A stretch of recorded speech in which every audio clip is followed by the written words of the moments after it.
আসসালামু আলাইকুম। আসলে শীতকাল মানেই আমার কাছে পিঠা উৎসব। আর শীতে গরম, গরম পিঠা খাওয়ার কিন্তু মজাই আলাদা।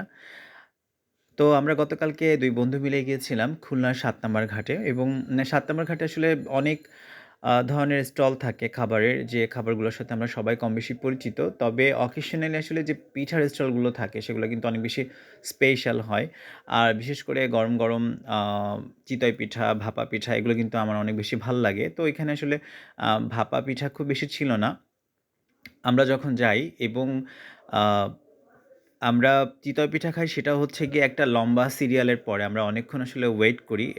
এমনটি আসলে অনেকদিন পরেই হয়েছে যে একটা জায়গায় দাঁড়িয়ে অনেকক্ষণ ওয়েট করে তারপর ফাইনালি আসলে পিঠা পেতে হয়েছে। বাট পিঠা কিন্তু আসলে অনেক মজার ছিল। খুব সফট ছিল এবং পিঠার সাথে আসলে যে ভর্তাগুলো ছিল সেগুলোর জন্যই কিন্তু পিঠা অনেক বেশি মুখরোচক ছিল। তো বিশেষ করে আসলে চিংড়ি ভর্তা। আমার বন্ধু সে তো হচ্ছে শুধুমাত্র চিংড়ি ভর্তাই নিয়েছে এবং সেটা দিয়েই খেয়েছে। আর আমি ৪ ধরনের ভর্তা দিয়েছিল। প্রত্যেকটাই আসলে ট্রাই করেছি এবং প্রতিটা অনেক ভালো ছিল।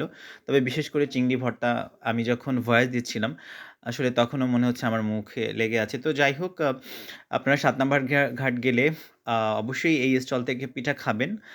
মোটামুটি দেখবেন অনেক গ্যাদারিং।